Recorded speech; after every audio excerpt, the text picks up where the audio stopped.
So today we're starting chapter 24 of Matthew with verses 1 through 14, signs of Christ's return. Jesus left the temple area and was going on his way when his disciples came up to point out the temple buildings to him. But he responded and said to them, "Do you not see all these things?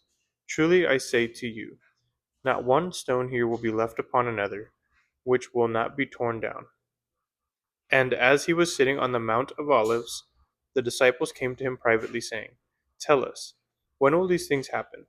And what will be the sign of your coming, and of the end of the age?" And Jesus answered and said to them, "See to it that no one misleads you. For many will come in my name, saying, 'I am the Christ,' and they will mislead many people. And you will be hearing of wars and rumors of wars. See that you are not alarmed, for those things must take place, but that is not yet the end. For nation will rise against nation, and kingdom against kingdom, and there will be famines and earthquakes in various places. But all these things are merely the beginning of birth pains. Then they will hand you over to tribulation and kill you, and you will be hated by all nations because of my name. And at that time many will fall away, and they will betray one another and hate one another. And many false prophets will rise up and mislead many people. And because lawlessness is increased, most people's love will become cold. But the one who endures to the end is the one who will be saved. This gospel of the kingdom shall be preached in the whole world as a testimony to all nations, and then the end will come. So, as the title states, this is the signs of Christ's return. So, these are just some of the signs that Jesus gives, and is what's going to happen before his return. Many will come in his name, claiming they are the Christ, and will mislead people. You will hear of wars and rumors of wars. This must happen, but it is not the end. Nation will rise against nation, and kingdom against kingdom, and there will be famines and earthquakes in various places. These are all signs like the beginning of birth pains. So, quick break right there.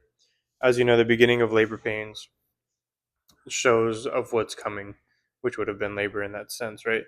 But here it's just showing that these are going to be the beginning signs of his coming. They will hand you over to tribulation and kill you, and you will be hated by all nations because of my name. So, all nations will hate you because of the name of Jesus. Many will fall away from the faith and will betray and hate one another. Many false prophets will rise up and mislead many people. Many people's love will become cold, and lawlessness will increase. But the one who endures to the end is the one who will be saved.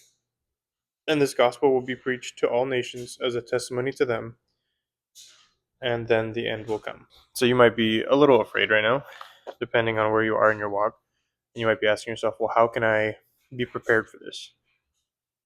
I would say stay in prayer, stay in constant communication with God, which is prayer, have faith, read your word, and just be in his presence.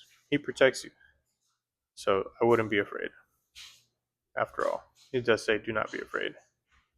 Hope you learned something today. We'll see you tomorrow.